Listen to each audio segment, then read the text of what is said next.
I'm Dr. AJ Chua and welcome to Adjusting Your Heart. We talk about mental health and relationships every Friday, so please subscribe. Our topic today is what to do after a clash with your spouse. Studies revealed that people who are happily married live longer and healthier lives as compared to those who are unhappily married. Learn the do's and don'ts when conflicts occur between you and your spouse.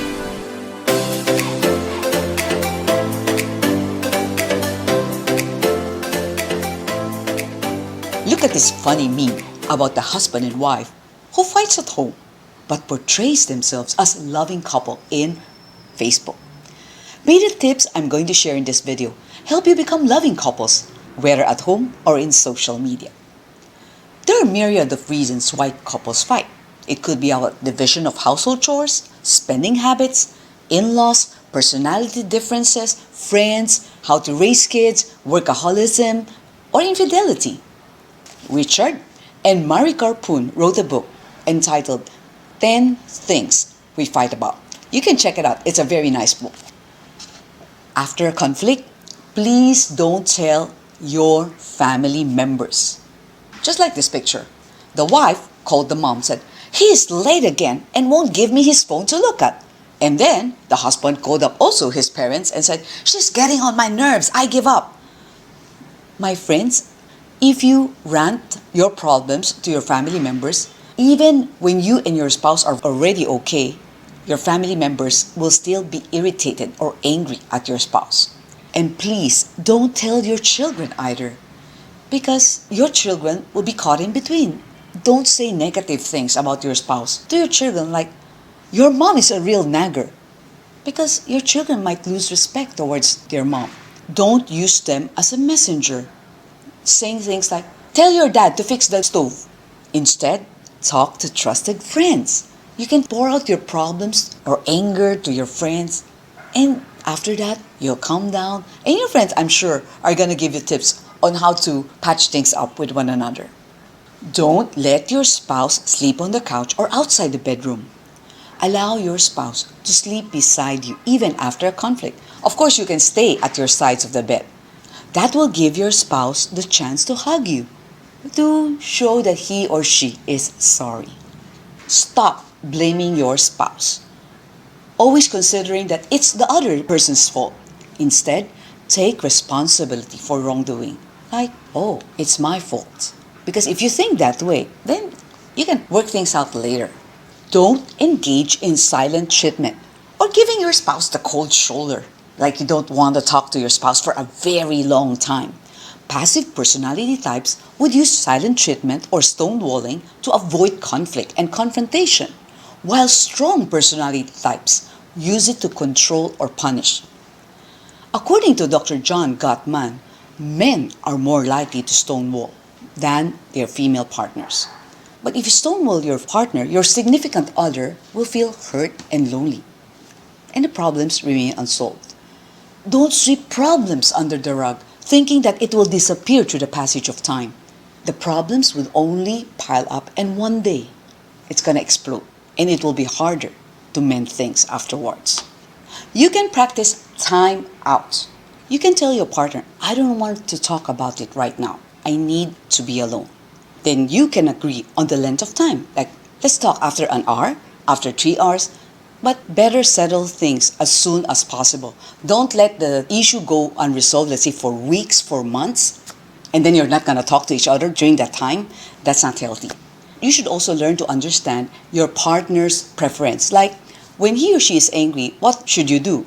Would it be better that you give that person time and space, or that person wants you to pacify them? Maybe give a peace offering, show that you care. So find that out. You can also check out our previous video, Happy Hubby plus Happy Wife equals Happy Marriage. In that video, I talked about communicate with each other effectively. So when you're already talking, no rolling of eyes, no turning your back.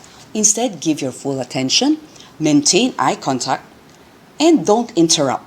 Please also say what you mean and mean what you say, because your spouse cannot read your mind. Most guys don't want to talk about issues. So if your husband is like that, maybe you can just text or private message him.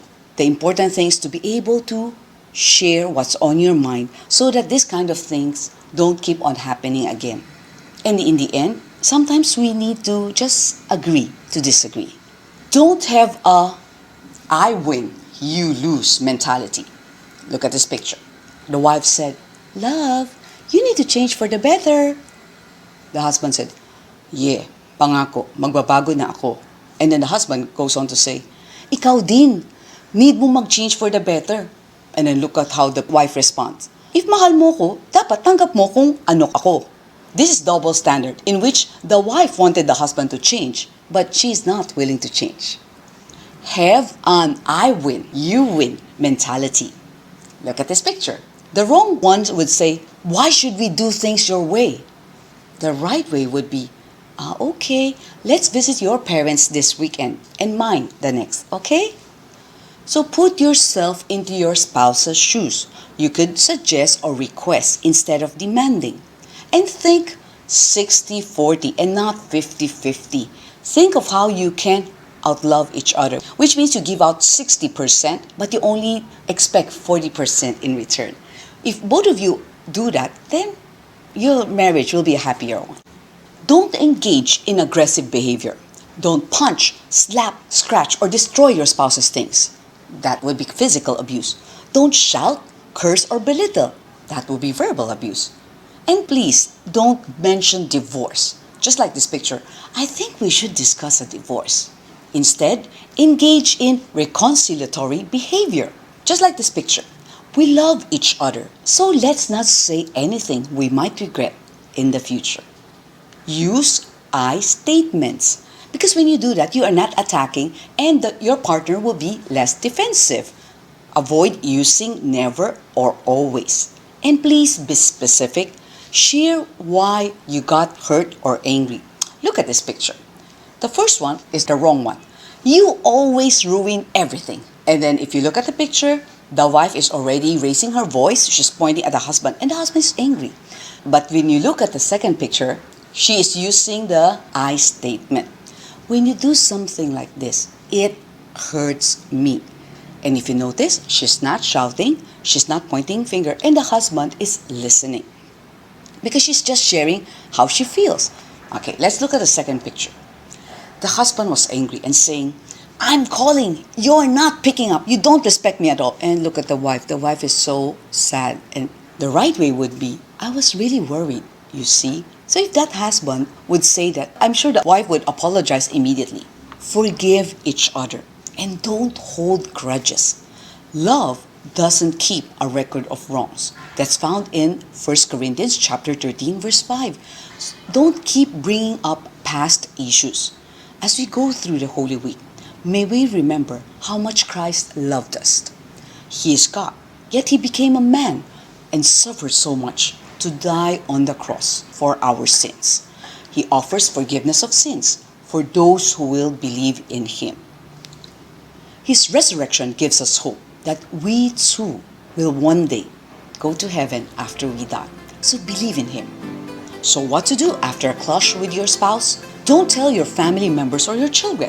Talk to trusted friends. Don't let your spouse sleep on the couch. Allow spouse to sleep beside you. Stop blaming your spouse. Take responsibility for wrongdoing. Don't engage in silent treatment. Practice time out. Don't have an I win, you lose mentality. Have an I win and you win mentality. Don't engage in aggressive behavior. Engage in reconciliatory behavior. Now I'd like to thank some people for encouraging us. We thank you because it's through encouragement like these that keeps us going week after week. Alex Ang, Alan Perdico, Amanda Uy, Benson Ang, Dana Ang, Fabelia Fajardo, Dado Ong, Irene Maniego, M. Grace Ang, Jean Migraso, Pauline Christina Shi, and Mia Melanie Tan.